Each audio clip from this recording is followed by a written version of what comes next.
Hi, I'm Dr. Tony Evans, your host for Heroes in the Bible. If you've enjoyed this podcast so far, please share it with your family and friends and help us spread God's word.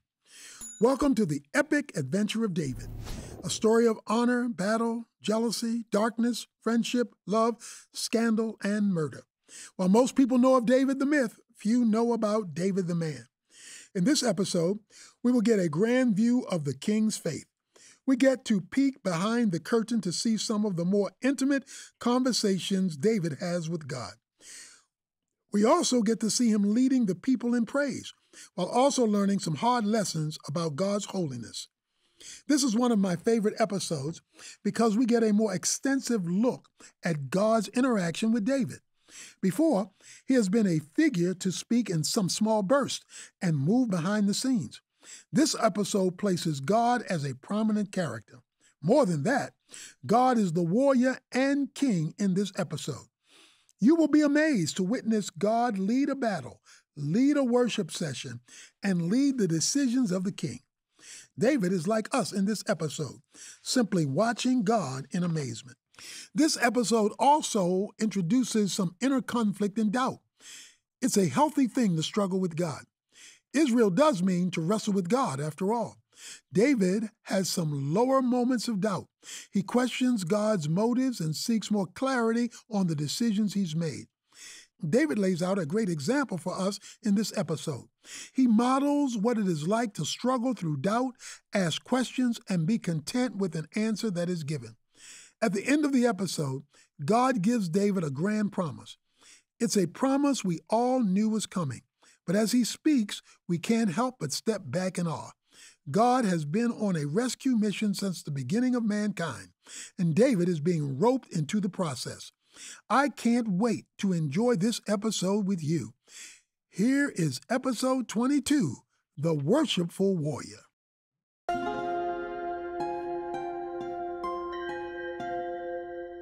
Prelude to Chapter 22. Bezalel was the finest craftsman in all the 12 tribes of Israel. His mind was created and formed by the Lord for a singular purpose, to build the Ark of the Covenant and the tabernacle of God. He was charged with a great honor and a frightening responsibility. The Lord himself inspired the plans, and Bezalel would not allow himself to flinch. He ran his hands through the freshly cut acacia wood. He smoothed the blades until it was as smooth as ivory. Methodically and carefully, he crafted and carved the wood into a box 3 feet 9 inches long, 2 feet 3 inches wide, and 2 feet 3 inches high. He measured them perfectly, ensuring it was not off 1 degree. In the dead of night, Bezalel stoked his furnace with coals. The fire raged until it was unbearably hot. In an iron pot, he melted down gold taken from Egypt. The gold slowly turned molten, refined and purified again and again under the hot fire. Bezalel poured it out and created a molding for the inside and outside of the ark. The ark shimmered in the firelight. Bezalel rubbed it with a piece of cloth, looking at his reflection in the purified gold. He then moved on to the 4 rings of gold for its feet and the 2 rings of gold on each side. He carved poles of acacia wood and overlaid them with another gold molding. These poles would carry the ark. Bezalel could imagine the Levites lifting the ark over their shoulders with them.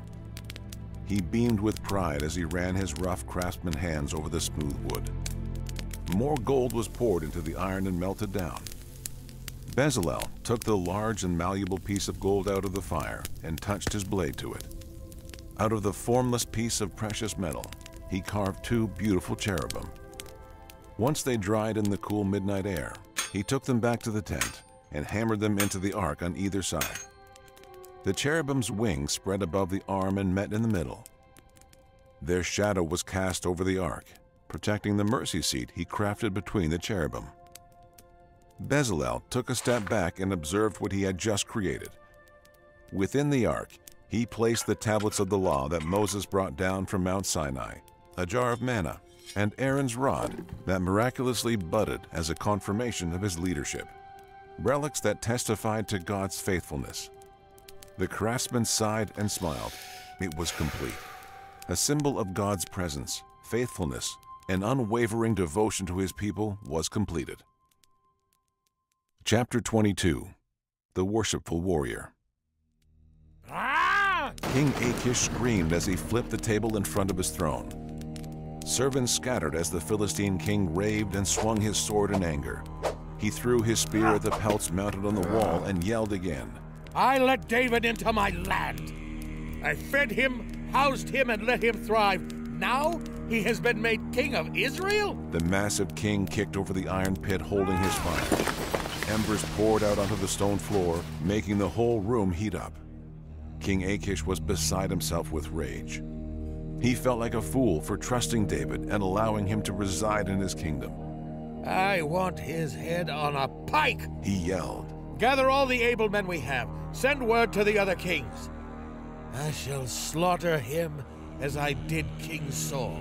The servants and commanders of Achish bowed in fear, then left the throne room to follow his orders. It did not take long for some of the other Philistine kings to gather their soldiers as well.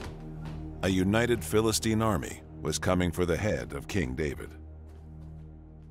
Under the moonlit sky, David walked the streets of Jerusalem. The moon provided a rare covering of light so he could stroll in the evening without hindrance. It was a peaceful exercise for his burdened mind. The warmth of summer was a pleasant companion as he walked and prayed to the Lord. Achish and his armies have come up against us. He prayed to God. If I march, will you give us victory? Will your favor go before us? David had taken great care into being attentive to the Lord's voice. In chaos and doubt, David leaned upon the gentle and quiet voice of the Lord. He listened for a voice in the silence of his mind. In the stillness of the night, God answered, saying, Go, for I will certainly give the Philistines into your hand. David took in a deep breath. He filled his lungs with the breath of God's Spirit. He was no longer a rogue warrior from Israel. He was now the warrior king and protector of God's people. Days later, David marched with his army to a large valley between the two nations. The wind howled in his direction, galloping through the hills and up towards him and his men. David felt a slight rumble in the ground. He looked at the valley below. The Philistines were approaching. The enemy horde, led by King Achish, amassed at the center of the valley. David peered over, seeing that they were in a different formation than usual. Typically, the Philistine armies liked to march with their finest warriors at the tip and break through like a spear. Yet this time, they created a barricade of shield bearers around the perimeter and set their archers behind and in the center. If we march, their archers fire, he said. They want us to march at them. They are hoping for it. They will surely defeat us before we even reach them. He wondered how he might break through their fortifications without first being shot down by their archers. As he was thinking, he felt the wind again. It was blowing directly at him. The wind had a direct path from the valley up through the rolling hills where they stood. If they marched straight forward, the wind would surely pick up the arrows and give the Philistines more range. Then David lit up with an idea. He turned to Joab and said, Tell our men to break into two groups. We will attack the Philistines on either side of the valley. What of their archers? Joab asked. David raised his hand in the air. Do you feel the direction of the wind? If we move from our place and form at the flanks, the archers' arrows will have too much resistance to land a good shot. If we pursue fast enough, they will have no time to adapt, and victory will be ours. Joab bowed his head and did as David commanded. The army was split into two, and they swiftly marched in either direction of the Philistines. David unsheathed his sword and began his descent against the Philistines. Joab pursued the enemy on the other side of the valley. The wind howled against David's left side and Joab's right side as the two of them sprinted towards the enemy. Sure enough, the archers drew back their bows and fired. But the wind was too strong to keep the arrows on course. Few Israelites were hit in pursuit, and David and the others broke through the enemy lines like raging waters through a dam.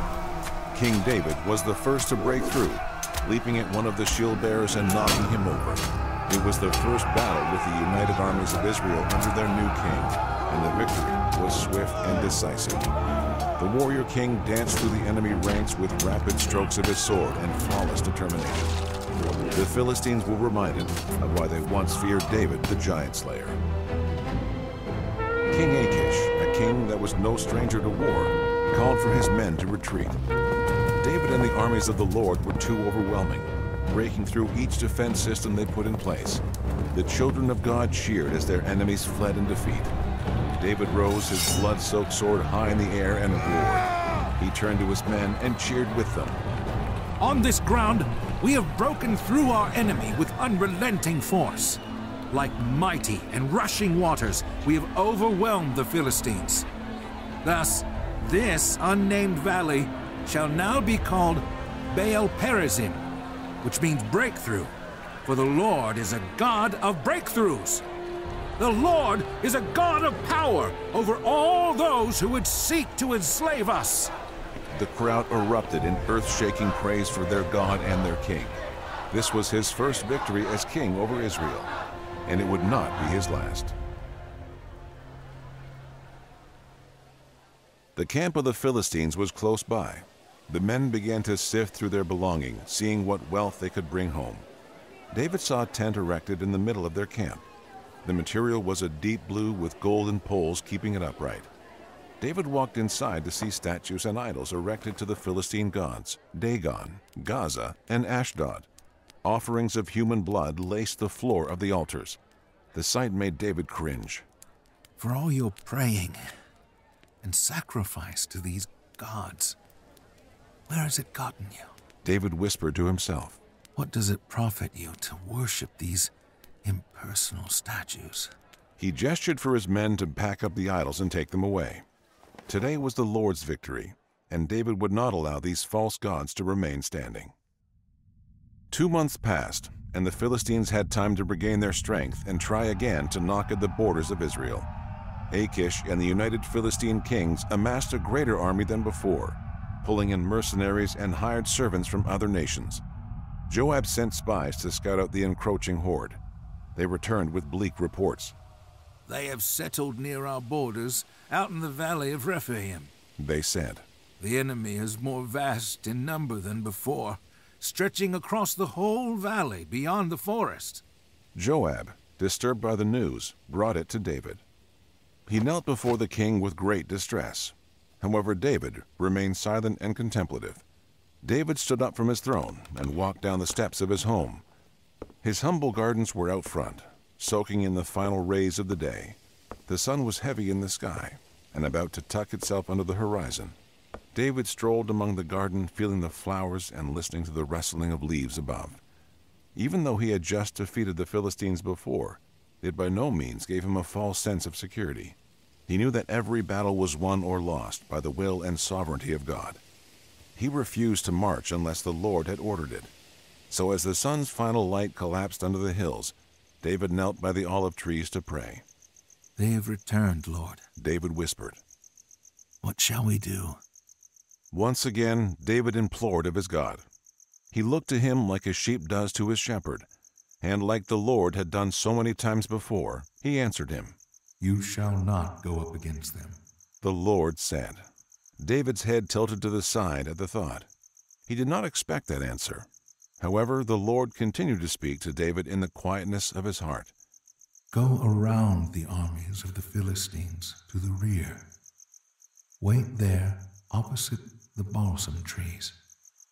When you hear the sound of marching in the tops of the balsam trees, then rouse your army and fight. For I will go out before you to strike down the armies of the Philistines. David smirked and shook his head. He raised his smile to the sky and nodded. He was overjoyed and amused that God would not just give him permission to fight, but also give him marching orders. There was great comfort in taking orders from the commander of the heavens. So onward they marched, around the valley of Rephaim, unnoticed by the Philistines. The tree coverings and sloped hills provided a perfect cover for David and his armies. They were able to remain hidden from the Philistines while being only a quarter mile away from them. As the evening approached, David had his men rest. However, the king remained awake. He listened to the trees above him. What are we waiting for again? Shammah asked. David smiled and looked up. Marching, he said. The men were confused. However, the king often confused them. He had a connection to the divine that they had trouble comprehending. He was attuned to the character, prompting, and movement of God in a unique way. As they tucked themselves in for the night, David continued to turn his ear to the trees. He was not tired, for a giddy excitement came over him. He was eager to see what the Lord was going to do. The night drew on in silence until moments before the dawn. Interrupting the still dewy morning was the sound of footsteps. David, who had dozed off in the latter parts of the night, rose to his feet and listened. It was still dark, but the first glimpses of morning were beginning to show in the sky. He looked to see the trees rustling above him. The sound of footsteps grew louder and louder, like thousands of armored soldiers marching into battle. David's eyes lit up with glee at the sound of it. It was as if heaven's armies were marching towards the Philistines. The king wasted no time. He woke his commanders and ordered them to ready their men.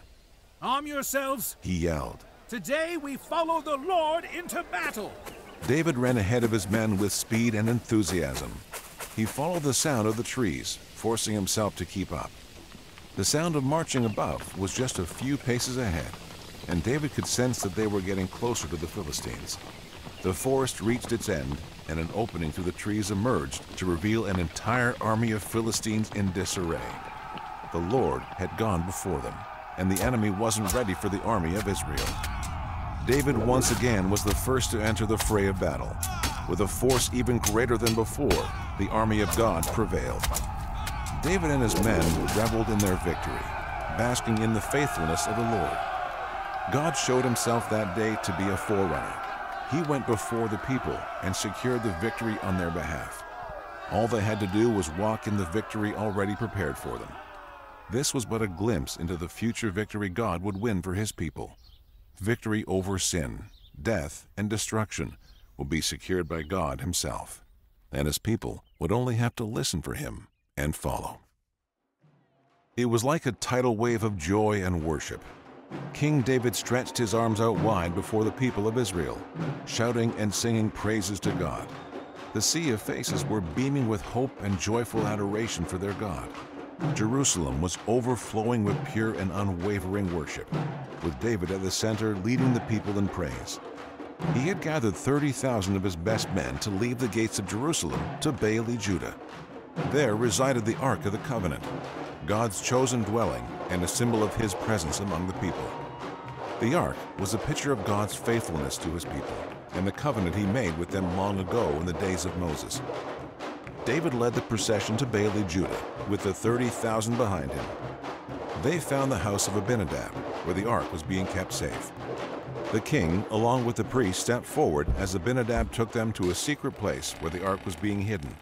The golden structure was 3 feet 9 inches long, 2 feet 3 inches wide, and 2 feet 3 inches high. It was David's first time gazing upon it. He stared at the golden cherubim sitting on top with their wings arching forward towards each other. It was crafted with such detail and precision, it made David awe. Within the ark were the tablets of the law that Moses brought down from Mount Sinai, a jar of manna, and Aaron's rod that miraculously budded as the confirmation of his leadership. Relics that testified to God's faithfulness. The king sighed and smiled. "It is time to bring the ark out of obscurity and back into prominence," he said. "Israel is to be alive with a sense of the nearness to the presence and glory of God." A new cart had been constructed to carry the ark, although the law of Moses strictly said that only Levites could carry it. The new cart was shimmering with fine jewels and silver. It was a finely constructed vessel, but still not what the Lord had desired. With all of David's enthusiasm to honor God, he had neglected to pay attention to the details of his work. The excitement was palpable. Trumpets were sounded and a procession of musicians made way for the Ark of the Covenant to travel from the house of Abinadab to Jerusalem. David led the musicians with their lyres and harps and tambourines and castanets and cymbals. Uzzah and Ahio, the sons of Abinadab, had the distinct privilege of driving the cart. Their faces were alive with honor and humility. There was a levity and casual tone to the entire celebration. People seem to forget that the ark was a symbol of the holy and manifest presence of God. It was not to be taken lightly. The people continued to cheer as they approached the threshing floor beside the fields of wheat. As they declined towards the field, an oxen pulling the cart stumbled on a hole in the ground. As its leg dipped, the cart shifted and the ark began to fall. Uzzah looked back and saw the ark sliding slightly off the ground. Uzzah knew that it was forbidden to touch the Ark of the Covenant unless you were appointed to do so. However, he chose to step off the cart and move the ark anyways. As his hand touched the ark, all were reminded of the holiness of God. There was no mistaking that although God was loving and merciful, he was to be feared and revered. Uzzah's hand touched the ark, and the anger of the Lord was kindled against him. Uzzah stepped back and fell to his knees. He grasped at his chest, then fell on his face dead.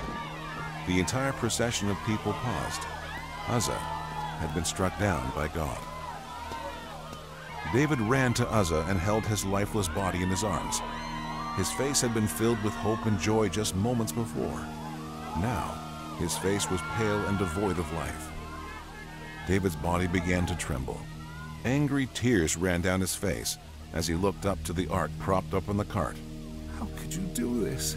The king whispered. How could you kill a man trying to save the ark from falling? Are you not rich in mercy, like we proclaimed? Are you not slow to wrath, like we have sung? David stood to his feet and had his men take Uzzah to his father. He looked behind him. The people were still. Their faces were as pale as David's. They could not believe what they had just witnessed. The Lord had struck down one of their own. David did not address them. He remained silent and still, looking back at the ark of God. He was paralyzed by fear, unwilling to even step close to it.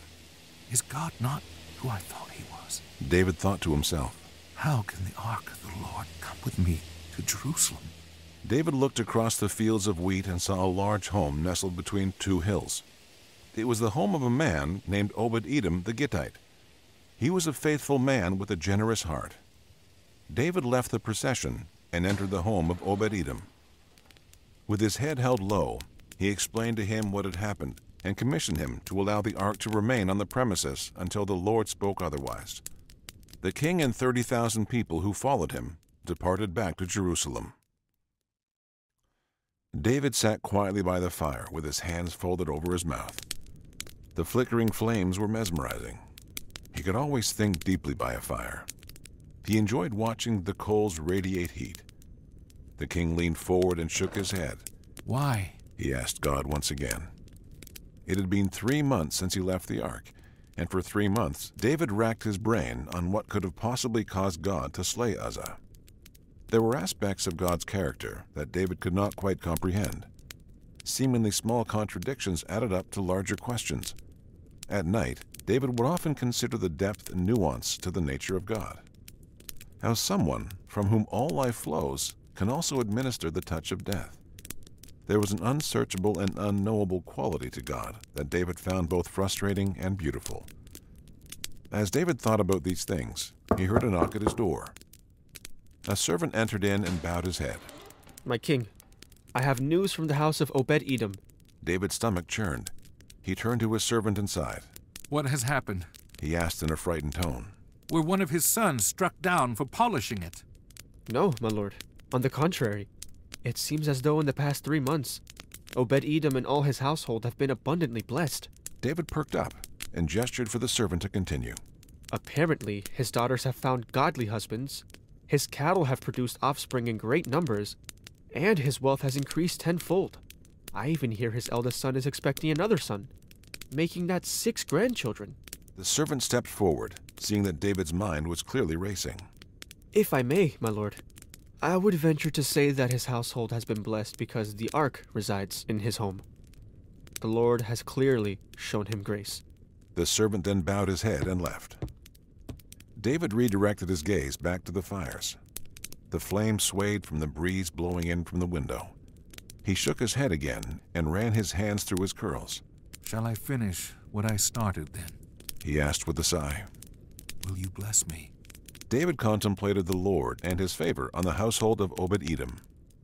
There was no pomp and procession and no golden cart to carry the ark. It simply resided in a humble and loving home. Yet the Lord saw fit to bless him. David considered this more and picked up his lyre. He began to strum a new tune, one of consideration and humility. He hummed to himself and plucked. Soon he began to sing. Words came to him like a trickling stream of water from a deep well. Lord, I have given up my pride and arrogance. I shall not set my mind on matters too lofty for me. Instead, I am content and at peace as a child lies quietly in his mother's arms. My heart is quiet within me. O Israel, O Israel, O Israel, trust in the Lord, now and forever. David knew that a part of being in a relationship with his God meant to struggle and to war with one's own perceptions of him. David did not shy away from the hard thoughts, yet in his searching, he realized the error of his ways before. The Lord did not require lavish parades of riches and opulence. He did not delight in the vain and repetitious songs of the masses. He desired humble, honest, and reverent praise. David had made the mistake of carrying the Lord on a new cart, arrayed with signs of affluence. The death of Uzzah was a picture of the casualties created when a king seeks to use God as a show for the people. David continued to sing the song he had just written. He still did not quite understand the depths of God's character. However, he had settled on one thing: pride and arrogance would never lead to any answers. The next day, David gathered a small group of Levites to carry the ark of God from the house of Obed-Edom to the city of Jerusalem. David did not wear his royal robes, nor did he walk ahead on horseback with his shimmering armor. He wore a linen ephod like the rest of the priests. He wasn't adorned like a king, nor did he carry himself like one. Instead, he worshipped exuberantly. Every 6 paces the priests would take with the ark, they would make a sacrifice to the Lord. David would follow in songs of praise and dancing. It was a humble procession of pure and humble praise.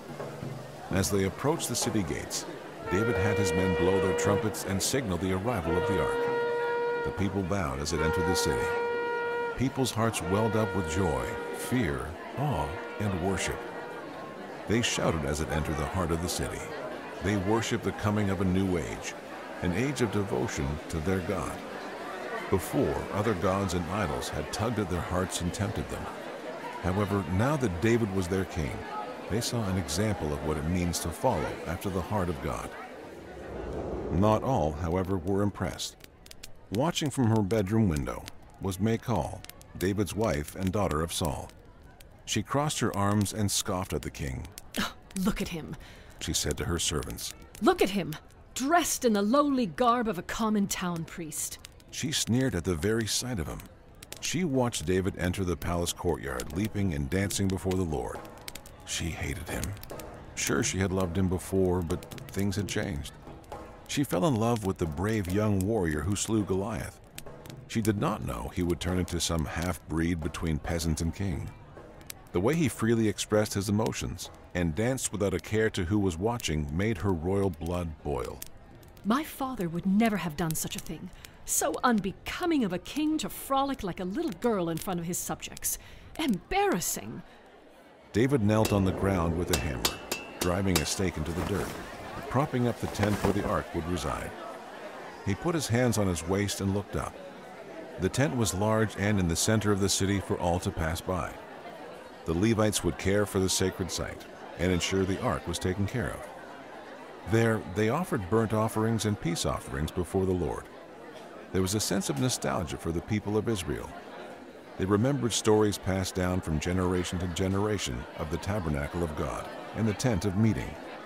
They thought of Moses and the Israelites leaving Egypt in search of God's promised land. Now, here in the land promised to their ancestors, they worshiped the God who delivered them. It was a euphoric experience, one that David did not take for granted. David gestured for his servant to come near. Tell the royal servants to prepare enough bread and raisin cakes and portions of meat for the entire multitude. Make enough for men, women, and children." The servant's eyes widened as he looked back at the amount of people lacing the city streets. Yet David was emphatic about blessing them. "Give enough for everyone to enjoy themselves. Take great care that the poor get a meal as well." David smiled and patted the servant on the back. The young man bowed and went back to the household of David. There, all the men and women of the house worked tirelessly to prepare enough food for the masses. David stepped in and helped as well, rolling up his sleeves and kneading the dough for cakes. As their king began to laugh and sing as he worked, the anxiety of the servants began to lift. He brought a levity to the room, and soon they were working fast enough to feed thousands. After distributing the food to his subjects, David returned home to bless his own household. He came into the warm embrace of his children. They laughed and applauded as he brought out warm cakes for them to eat. He kissed them and brought them in close. David's wives, children, and close friends enjoyed a feast together, basking in the joy of the Lord. However, the brightness in the room soon turned dark as Michal walked in. David had Caliab, the son he had with Abigail, in his lap. He was telling stories of the ark and the faithfulness of God when Michal loomed over him with a judgmental glare. David had Caliab leave his lap and shoot him off to play with the others. He looked up to his wife and smiled. "What troubles you, my wife? This is a joyous occasion, and yet you stand here with a weight holding down your smile." Michal dismissed him with a wave of her hand. I was just considering how the king of Israel honored himself today, uncovering himself from his royal robes like a commoner. You should be ashamed of yourself. "Ashamed to laugh and sing with my brothers and sisters in the Lord?" David asked. Why would I be ashamed? They are your servants, not royalty. You walked among them like you were one of them, shamelessly dancing before them. It was disgusting. David stood to his feet and looked his wife in the eyes. He was not harsh, nor was he sharp in his reply. "Michal, I was before the Lord, dancing and singing his praises among the people. That is no crime." My father would never have done such a thing. She replied, hoping to get a rise out of David. "That is true," David said. He looked down for a moment, considering what to say next. "However, the Lord chose me above your father and above his household. He appointed me as the leader of Israel and king to the people of God. I will celebrate before the Lord in the way that I am called to. I will make myself even more undignified than this and be despised in your eyes if it means the Lord is glad with me." You made quite a show of yourself, David. Michal said. "Oh no, my love, it was no show. The show I put on before turned into a tragedy. This was me being humbled before the Lord. I removed my royal robes because it is he who is king, not I. Today was about him, not me. I celebrated as one of the people today, one of the many children of God." Michal teemed with anger. She had no reply that was worth speaking. She sulked and crossed her arms. David could sense her anger. He gently grabbed her shoulders and looked at her. "If it is a matter of embarrassment for you, and me being exposed before your female servants, rest assured I will be more careful. I will hold you in honor." Michal left huffing in anger. Yet David could not hold it against her. He knew that she had not had an easy life. Her father and brothers had been killed, and she had been taken back from the husband she had for many years. Her bitterness was against God, not David. Yet she saw fit to scorn him. For those who are bitter at God often lash out at the faithful. David arose before the sun the next morning. The fog rested low on the gardens outside David's home. He walked among the trees, breathing in the crisp morning air and listening to the birds begin their songs. Creation was awakening, and every moment leading up to sunrise was filled with tranquil beauty. David looked back at his garden, then at his house built from cedar and stone. He tilted his head, observing the craftsmanship of his home. It was a beautiful estate fit for a king. He then looked to the roads outside his home.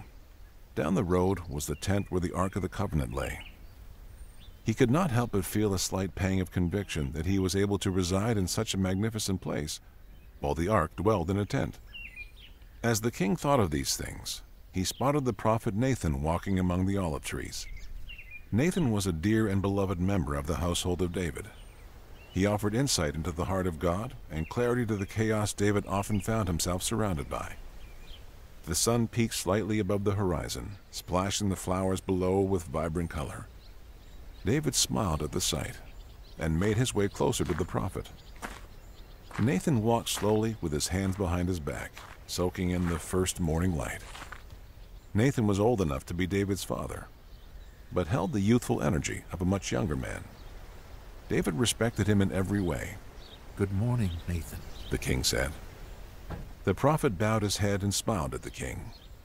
Good morning, my young king. To what do I owe the pleasure of your company this morning? I was considering my home here, David said, nodding to the large house behind the garden. What do you make of it? It is a fine palace, fit for a fine king, Nathan said. It is a fine palace. Hiram, the king of Tyre, sent cedar and stone to construct it. He also sent his finest craftsmen to make it, David said with a frown. If it pleases you so much, then why are you downcast? The old prophet asked. I dwell in a house of cedar and fine stone. I dine in a hall with precious furs and pottery on the walls. My fireplace is made from river stone, yet the Ark of God dwells in a simple tent. The very symbol of God's presence resides in a small shelter, while I sleep in luxury. It isn't right. Nathan smiled at the young king. He was pleased to hear David's heart, and knew the Lord was pleased as well. Nathan put a hand on his shoulder and said, It is clear that the desires of your heart are pure. Go, do all that you desire, for the Lord is with you. Although David did not need the permission of Nathan, he felt a sense of validation from him. Nathan was precious to him and a very wise soul. The king smiled and departed, eager to begin plans for creating a home for the Lord to dwell.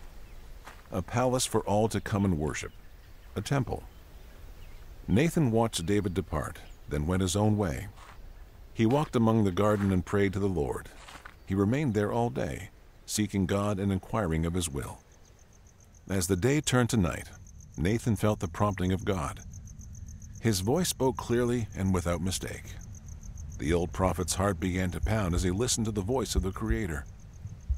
Early the next morning, Nathan ran out to the garden to find David.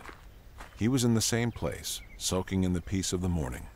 My king, Nathan proclaimed, a word has been given to me from the Lord. David grew nervous. He did not want to assume the word would be a good one. Perhaps there was a warning or a rebuke. Is it about the temple I desire to make? Have I erred in my desire? Nathan shook his head and said, Thus says the Lord to you, David, son of Jesse. Would you build me a house to dwell in? I have not lived in a house since the day I brought the people of Israel out of Egypt. I have chosen to meet with people in a tent. I have moved with the people of Israel throughout the generations. I spoke to Moses. I spoke to Aaron. And I spoke to the judges of Israel. Never once did I ask them to build me a house of cedar, and I shall not ask you to either. I took you from the pasture to the throne, from leading sheep to leading my people Israel. I have been with you wherever you went and destroyed whatever enemy seeks to harm you. David, I will make your name great throughout the ages, like the name of all the great ones of the earth. All shall remember you. Although you will not be the one to build me my house, I will appoint a place for my people and plant them in an imperishable nation. Violence will not afflict them. I will give you rest from all your enemies, and I will make you a house that will last far beyond your own life. When your days are fulfilled and you lie down with your fathers, I will raise an offspring after you, a king unlike the world has ever seen. I will establish the kingdom of this descendant. He shall build a house from my name, and I will establish the throne of his kingdom forever. I will be to him a father, and he shall be my son. He will endure the rod and stripes of men, but my steadfast love will not depart from him. His house, built by your descendant, shall be everlasting. David sat back for a moment, dwelling on what this prophecy might mean. There would be no way for his mind to fully comprehend what the Lord had just promised. He was being brought into a plan that was ordained since the beginning of time. Through the line of David, a descendant would be born, a king. This king would build a new kingdom and be blessed by God. He would be the very dwelling of God on earth, God incarnate, Jesus Christ. This was definitely one of our longer but more rich episodes filled with battle, music, doubt, prophecy, and marital strife. This episode has almost everything, and it gives us a deeper look into the character of God. Let's talk about a few things together. The prelude featured a man named Bezalel, the craftsman who constructed the Ark of the Covenant. As you just heard, the Ark was a key element in this episode, representing the manifest presence and favor of God. The Ark is a reminder that God is with his people, and we definitely got that sense in this episode. God seemed to be more personally involved in the details of David's decisions and exploits. This is perhaps the most important theme in Scripture, not just the story of David. God wants to be among his people. He wants to dwell with his children, guiding and protecting them. He began in the garden with Adam and Eve. Then he was with the family of Abraham, Isaac, and Jacob. After them, he was with the 12 tribes of Israel in Egypt and the wilderness. He dwelled among them in the tabernacle. It has always been God's desire to dwell among his people. After the ark, it will be the temple in Jerusalem. After the temple would come Jesus. Jesus is also called Emmanuel, which means God with us. This is not just his title, but his mission. God wants to be with us, and he is continually making a way. God is clearly with David in this episode. One of the more compelling examples was the forest. He strictly instructed David not to march against the Philistines. Rather, he was told to wait for the sound of marching. This was a brilliant scene where David watched God go before him to fight the Philistines. God took command and did most of the work, and all David had to do was step into the victory set before him. Is this something you have considered in your own life? We serve a God of victory. He has gone before you to wage war against the insecurities and sin that shackle you. God makes his presence known in this episode. He established that he was the commander who prevailed against the enemy, and he was the king who presided over the kingdom. David acknowledged that God alone is king, and he is a servant. He listened intently to God's voice in this episode, which brings up another theme, listening. God is always speaking. He speaks through his word, the wisdom of trusted counselors, life events, and the inner voice of his spirit. Whether God is speaking or not isn't the issue. Are we listening to his voice? Are we attuned to his movement and will? Do we tune out the sound of the world so we can hear him? David does, and he is able to get answers even when it's difficult. This story was not just sunshine and rainbows. There were some hard concepts to wrestle with. In David's excitement, he inappropriately paraded the Ark of the Covenant. He dolled it up on a cart and showed it off without regard to the law of Moses. The new cart was shimmering with fine jewels and silver. It was a finely constructed vessel, but still not what the Lord had desired. With all of David's enthusiasm to honor God, he had neglected to pay attention to the details of his word. Uzzah became a victim of David's poor judgment and was instantly killed when he touched the ark. This began a strange cycle of thought for David. God's acts came as a shock to him and shook up his preconceived notions of God. David had certainly seen God's wrath come upon his enemies, but never his own priest. This event caused a stir in the king's heart, and he was forced to wrestle with doubt. I want to make something abundantly clear. This doubt that David is feeling is not a bad thing. God has just disrupted David's perception of him, and now he is forced to refocus and ask deeper questions. This is never a bad thing in our faith. Doubt is not the enemy of faith. God wants us to bring him our questions, concerns, doubts, and burdens. A man or woman who has not wrestled with their faith has clearly never honestly struggled with God. As David presses in and gives the Lord his feelings of uncertainty, God meets him. David realizes what he did wrong. He realizes that he neglected to humble himself. God is personal, but he is also holy. God is kind, but he is also dangerous. May we never fool ourselves into forgetting God's mighty power. He is worthy of our reverence, respect, and repentance. David wrestled with his feelings and doubts, and God met him. However, not all his questions were answered. This is a very important thing for us to consider. David was reminded that there was an unsearchable and unknowable quality to God that David found both frustrating and enticing. A God that can be fully understood is not worthy of our worship. If there is a creator of the universe by whom all realities emanates, then it stands to reason that he can't be fully understood. God makes himself known and available through his word, but he cannot be fully comprehended. God is someone to be continually experienced and discovered, not totally figured out. We will spend all of eternity peeling back the layers of his character and glory. David received the answers God gave him, and he has peace even though there are still questions. When we have doubts, uncertainty, and philosophical wonderings, it is important for us to have humility. We should never be so prideful to think we can understand everything about God. After David calms his soul before the Lord, he writes Psalm 131, which many scholars believe David wrote after this crisis of faith. Lord, I have given up my pride and arrogance. I shall not set my mind on matters too lofty for me. Instead, I am content at peace as a child lies quietly in his mother's arms. My heart is quiet within me.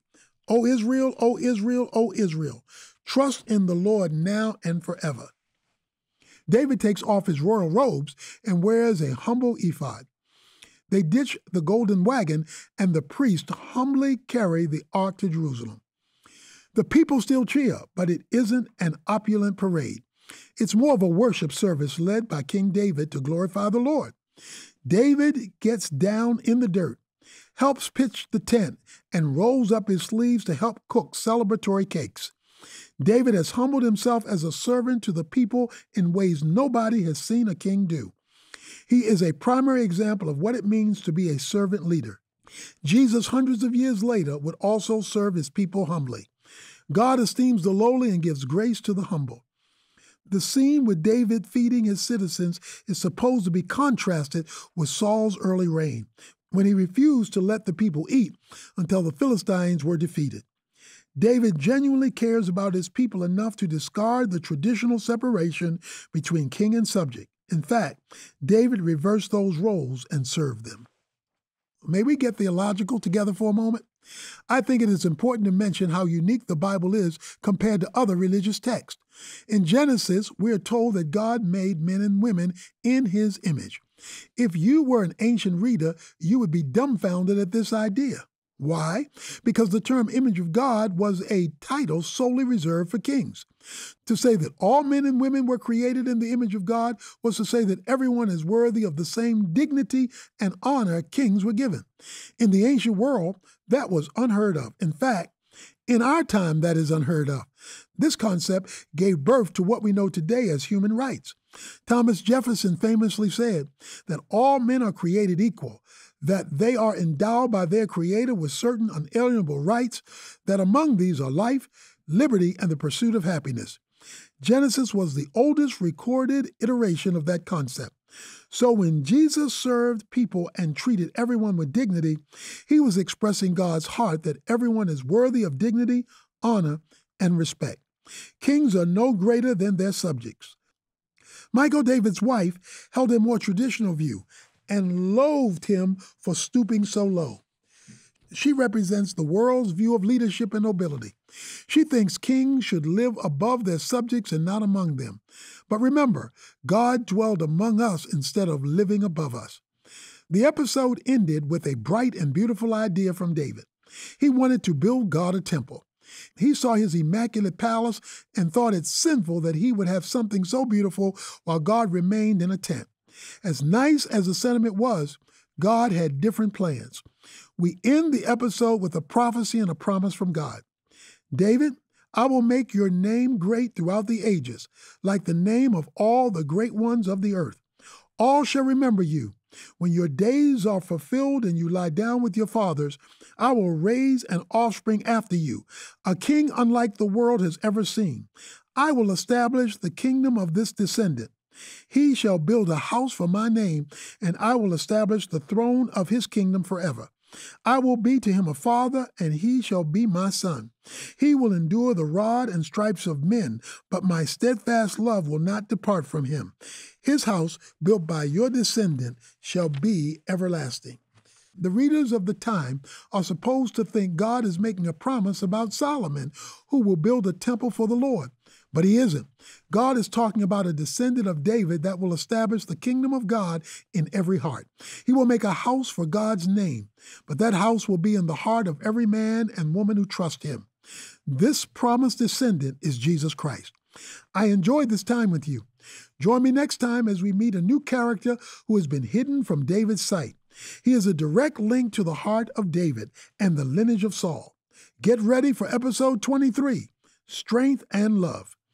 Thanks again for listening. For more inspiring stories, daily prayers, and wisdom to last a lifetime, go to pray.com. And to expand your Heroes in the Bible journey, download the Heroes of the Faith devotional at tonyevans.org/heroes. Share this podcast with a family member or friend and help us spread God's word. God bless. Hello, my name is Matthew Potter, co-founder of pray.com. I wanted to ask, do you know what your bank does with your money? At America's Christian Credit Union, your everyday banking helps grow churches, expand the reach of missions agencies, and supports fellow believers across the country. Learn more about specials for switching to ACCU and their nationwide banking capabilities at americaschristiancu.com/pray. Plus, the peace of mind knowing that this credit union is federally insured by the National Credit Union Administration.